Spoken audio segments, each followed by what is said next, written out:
The White Lotus, temporada 3, episódio 3. Seguindo com as análises, esse é o episódio mais simples até agora, só que ainda é bem revelador, né? Ele aborda bem as consequências de certas ações dos episódios passados e sugere possíveis presságios macabros em forma de sonho. Interessante. Esse vídeo tá cheio de spoilers, então assista aqui por sua conta e risco. E já que você tá aqui, inscreva-se no canal e deixe seu like. Leva 5 segundos e não custa nada. Cadê? Já fez? Valeu, então vamos ao que interessa.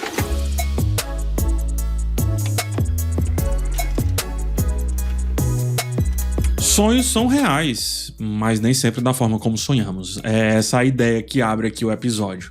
A primeira cena mostra a Vitória tendo um pesadelo com um tsunami se aproximando enquanto ela entra na água para ser levada. Nativos cuidam dela, a embalsamam como um lençol, como se testemunhasse ali a sua própria morte. Dos 3 filhos, apenas Locke interage com os nativos e a observa. Como eu disse, sonhos se concretizam, mas a gente precisa acordar para eles e, mesmo assim, muitas vezes não conseguimos enxergar como que de fato ele está se concretizando. O sonho da Vitória está para acontecer. Ela percebe o marido ao telefone e parece ouvir a sua conversa, tanto que depois finge dormir quando ele retorna ao quarto. Ou seja, um tsunami está prestes a invadir a vida do casal, a vida daquela família. Mais adiante, quando o telefone do Timothy toca sem parar ali no café da manhã, ele desconversa. A Vitória o observa mentir com um olhar de julgamento. Se o mar se retrai antes de uma grande onda, Timothy está completamente retraído nesse episódio, distante da aparência que tentava sustentar até agora. Abraça uma almofada, se encolhe ao ouvir o telefone, demonstra passividade nas conversas da família, mantém suas hipocrisias, como por exemplo tomar remédios escondidos enquanto defende para a mulher que ele não usa drogas. Um plano ali o mostra no chuveiro, como se estivesse se afogando. Justamente em um tsunami, ele entende isso e começa a aceitar o seu destino. De 2 maneiras, tanto do ponto de vista de, cara, seria melhor sumir, ser levado, mas também por que não ficar inerte? Ou seja, a Tailândia tem lhe feito bem, talvez não da forma que ele espera, mas quem sabe o forçando a encarar uma nova maneira de viver. Timothy, pense bem, está no extremo oposto do Rick. Enquanto Rick se expõe ao novo mundo, Timothy se retrai, a ponto de se livrar do celular para evitar contato ali do que está acontecendo no mundo externo com a sua família e por isso a sua máscara cair. Enquanto Rick se aproxima da dona do hotel para conseguir o que quer, Timothy se distancia daquilo tudo. O pai dos Ratcliffe esconde de Vitória que usa psicoativos, como eu disse, enquanto Rick é o contrário, ele implora para fumar um baseado ali com a sua esposa. Mas note, Timothy deixa o caos acontecer e sem perceber, as coisas meio que até parecem se ajustar. Rick, ao tentar resolver os seus problemas, só gera mais confusão a ponto da sua companheira ser mordida por uma cobra. Isso remete ao vídeo lá que o Locke mostra sobre o tsunami na região. Será que às vezes a solução é apenas esperar o caos acontecer? O caos é inevitável, então fazer o quê? Nem sempre, beleza. Mas há momentos em que o que não pode ser controlado está. Atender ou ignorar o telefone talvez não faça diferença para o Timothy naquele instante. Abraçar uma almofada e esperar a onda pode ter melhor resultado do que lutar contra uma maré invencível. No fim, toda aquela falsidade foi reconstruída após o tsunami. Eu falo daquele resort. Talvez Timothy consiga fazer o mesmo com a sua própria falsidade, com esse próprio resort que ele representa. Voltando ao sonho da Vitória, Locke estava lá, aceitando o que acontecia, assim como aceita ser pressionado pela irmã e pelo irmão. Mais uma vez isso acontece aqui. Beba tudo, beba de uma vez, como o irmão diz. Entre os 3, ele parece o mais leve da situação. Mas há um contraste nisso tudo. Pela primeira vez, ele rejeita ter a sua intimidade invadida, apenas querendo um ajuste postural, que é o que ele foi buscar ali. Normalmente ele aceita a pressão e segue bem, a gente já viu isso nos 2 últimos episódios. Mas isso não significa que não precise lidar com as consequências depois, a gente não vê, ele não nos permite. Inclusive, ele também não permite ir lá pro terapeuta. Locke, se não cuidar do caos após a tempestade, vai ficar com mais caos ainda. Se Locke ignorar os problemas que evitou na terapia, ajustes posturais não adiantarão. Só se sustenta aquele que tem substância. A base do corpo é a mente. Sem ela, um saco vazio pode parecer firme, mas não vai se manter de pé. A postura forçada de Locke revela que ele esconde algo e se fecha para isso. Ele está indo para um casulo. Ele precisa desabrochar, deixar voar essa borboleta. Em breve a gente vai saber o que está acontecendo com ele. E se o tsunami está chegando para Timothy, será que o tsunami também não está chegando para todos ali? Essa grande onda Não tá se aproximando pra todo mundo de alguma maneira? Loki tava na praia com a mãe ali, enquanto a grande onda se aproximava. Ele iria ser levado também. Ele está perto do caos, mas ao contrário do pai, pode encará-lo como algo libertador, o pai como algo mais aprisionador. Piper, por sua vez, visita um templo budista. Então será que só quer fazer o seu trabalho ou também tem algo mais nisso? O tsunami traz destruição, é verdade, mas também revela a natureza por trás daquela falsa ideia de progresso. Assim como o resort esconde muitos segredos daquele local. O que o resort das poses do Loki guarda? O que o resort da filha que finge pesquisar a região local esconde? O que há por trás da persona bonachona ali do Saxon? O que há além dos remédios que Vitória toma? O que ela quer esconder? Até agora vimos as paredes desses resorts caírem através de dois personagens, Timothy e Rick, antagonistas desde a primeira cena da temporada, é verdade. Esse tema eu acho que ainda vai voltar em outros núcleos, mas aí a gente precisa esperar um pouco. Chelsea, por sua vez, representa o caos da temporada. Antes era algo trazido pela Tânia, né? Dessa vez, ao ser mordida por uma cobra, o episódio bagunça o que vinha acontecendo ali, né? A suposta calma do lugar foi mais uma vez rompida e Chelsea está protagonizando isso. Foi o assalto, agora é a cobra. Rick tá mais misterioso do que nunca. Vemos um lado dele ainda inédito. Ele é um camaleão, tal como o que observa e com o qual se identifica ali no show das cobras, mas ao mesmo tempo sente-se preso à sua personalidade neutra. Dá patadas em Chelsea, que mesmo assim não recua. Ela não faz isso porque ela é ingênua? Eu acredito que não. Seu olhar, ao vê-la atuar diante ali da Cítala, o olhar dela para ele sugere algo diferente, de que ela não é ingênua, ela entende o que está acontecendo. Ela percebe a falsidade e mesmo assim não o confronta, apenas pede que ele fale. Ele, por sua vez, debocha dos interesses dela, prova que não combinam, usando algo que ela acredita e ignora quando Chelsea sugere sutilmente que eles precisam ficar juntos. Ele debocha dela, do fato dela gostar de astrologia, dos signos, etc. Ela percebe, mas mesmo assim permanece. Tem algo mais aí, cara. Rick, isso tá bem claro, quer se libertar. Mas do quê? Depois do baseado ali, ele se afasta da persona arrogante que tenta sustentar. Liberta as cobras não pelos animais, mas por si mesmo. Ao ver o espetáculo de domadores de cobras e depois ser encarado pelo próprio camaleão velho, incapaz de se disfarçar dada a sua idade, Rick talvez enxergue a si mesmo, preso em um show de falsidades que talvez nem consiga mais sustentar por tanto tempo. Talvez ele esteja se vendo tão forçado quanto a empolgação nada genuína do apresentador do show de cobras. Ele parece cansado dessa vida falsa, desse falso turista que ele está sendo. Antes disso, Chelsea menciona uma camisa com a frase: "Você quebra, você compra. Posso comprar essa camisa?" Isso é um prenúncio do que acontece. Rick liberta as cobras e Chelsea paga pelo ocorrido. Ele quebrou e ele agora vai pagar. Ela, convencida a ser enganada, arca com os problemas que ele não consegue resolver. Aceita seus segredos, seu signo de escorpião e ainda assim permanece. Por quê?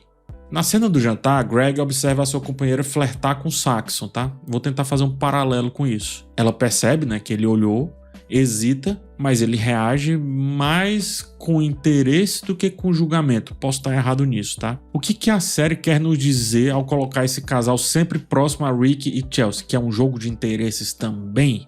É daí que vêm minhas dúvidas. Diferente dos turistas que aceitam o show das cobras, Rick não come os salgadinhos. Ele precisa agir. Ele pode ser o responsável por descortinar a verdade sobre Cítala e o seu marido, talvez. Se não toda a verdade, pelo menos parte dela. Então, é por isso que ele está sendo até agora um dos protagonistas dessa temporada, ou pelo menos do mistério dessa temporada. Por falar em mistério e falsidade, a visita de Piper ao templo pode parecer até simples, mas revela uma grande hipocrisia local. Mais uma. Ela busca um monge, mas quem a recebe é outro monge, sentado diante de um computador, verificando agendas, falando de maneira pragmática sobre calendário, tempo e etc. Isso contrasta diretamente com o hotel, onde a sua família precisa abandonar os celulares para um detox digital.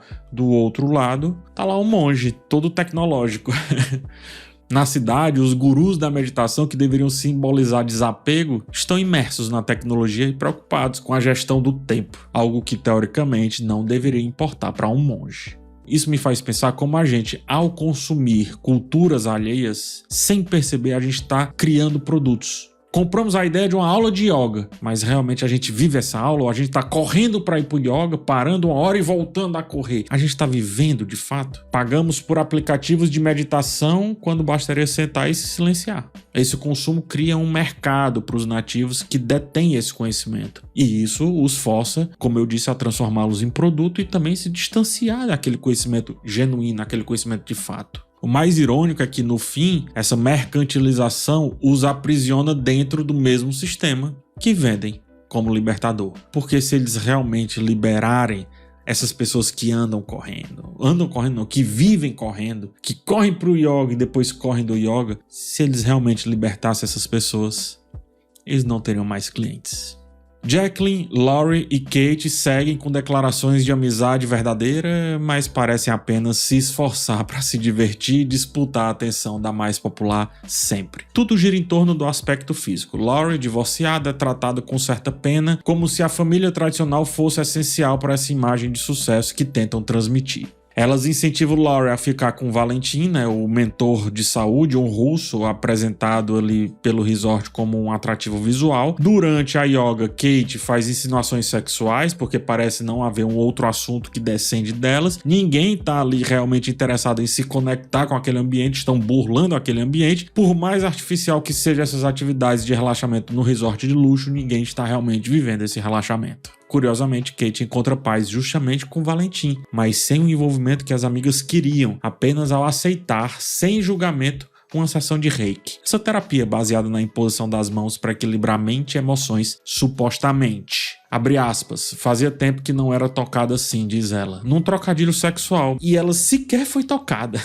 Ou seja, Laurie pode estar em busca de experiências bem mais introspectivas do que materiais, do que as experiências das amigas. Então aquilo dali bastou para fazê-la se sentir bem consigo mesma. E de fato isso deveria ser o suficiente. E isso me leva a outra reflexão. Boa parte dos produtos de bem-estar, materiais ou metodológicos, quer que seja, são apenas obviedades que a gente esquece do dia a dia. Respirar, se observar, se ouvir, se desconectar da tecnologia.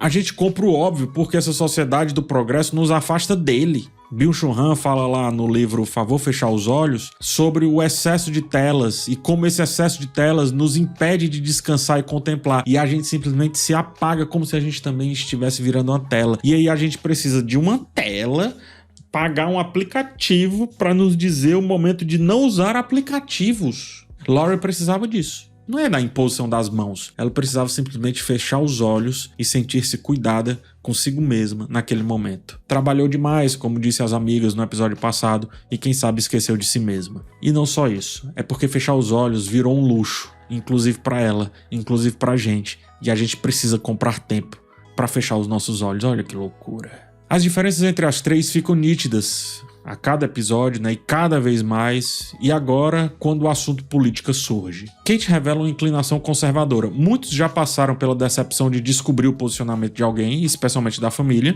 Jacqueline, inicialmente empática, acredita ser apenas influência do marido, abre aspas, se eu estivesse rodeada por eleitores do Trump, me sentiria deslocada, diz ela. Mas por que Kate não se sente assim? Porque ela está confortável, é o oposto dessa frase. E aí vem o choque. Espera, você votou no Trump? Ela diz que não, que se define como uma independente, o que nos Estados Unidos representa uma postura contra tudo e contra todos, frequentemente pendendo para um lado, e a gente sabe muito bem que lado é esse. Sendo uma mulher privilegiada e dentro desse contexto, não surpreende que Kate evite assumir um lado que já sabemos qual é. Se Laurie já contava com a minha simpatia, Jacqueline também ganhou uns pontinhos por demonstrar consciência política. Isso faz com que Kate se veja na posição de Laurie lá no primeiro episódio, excluído enquanto as amigas falam dela e vendo aquilo acontecer. Já havia antecipado que isso iria acontecer e de fato aconteceu. No final das contas, essa amizade de conveniência as mantém desconectadas, ou pior, conectadas apenas quando estão contra alguém, contra um inimigo comum, e muitas vezes esse inimigo comum é elas mesmas. Kate é a inimiga comum da vez e observa as amigas da mesma forma que antes foi observada. Nem toda amizade precisa durar para sempre. Às vezes é preciso deixar ir. Em vez de viver dinâmicas tão desgastantes quanto essa, é melhor nem ter mais essa amizade. E voltando ao que iniciou essa reflexão, às vezes é preciso apenas ouvir a si mesmo, encarar a própria escuridão e parar de buscar respostas no outro. Você não precisa ser tocado para se sentir vivo. Não é preciso colocar o dedo na tomada para saber que dá choque. E essa amizade, visivelmente, está colocando o dedo na tomada para se certificar que realmente elas talvez não funcionem mais.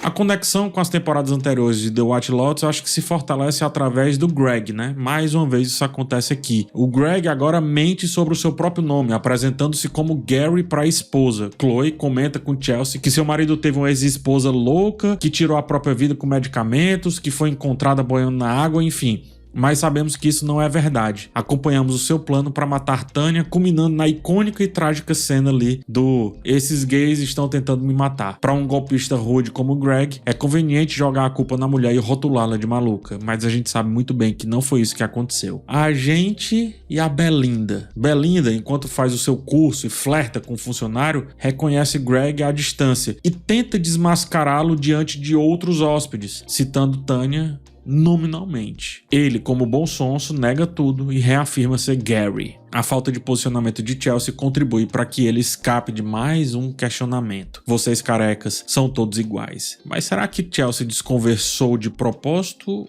ou por ingenuidade? Afinal, todos parecem sentir uma tendência a lhe contar segredos, inclusive Rick, apesar da resistência. Os fogos de artifício simbolizam o impacto que Belinda poderia causar ao desmascarar Greg, mas acabam sendo desviados para a atração entre Chloe e Saxon. Um interesse puramente físico. Cada vez mais, aquele resort se torna um micro-universo dentro do vasto país, dentro da Tailândia. Não é mais sobre a Tailândia. Perceba que aqui nós não tivemos os deuses, os macaquinhos observando tudo aquilo. É só sobre esse micro-universo de falsidades. E é isso. Muito obrigado por chegar até o final desse vídeo. Agora conto com o seu like, com a sua inscrição no canal. Espero ter te ajudado a refletir um pouco mais sobre esse episódio, que para mim foi um episódio bem de transição, mas ainda assim relevante. Vamos ver o que um passeio de barco nos reserva. Isso foi prometido para o próximo episódio. E convenhamos, vale lembrar, barcos em The White Lotus sempre trazem boas reviravoltas. Vamos aguardar. Forte abraço, até a próxima oportunidade e tchau.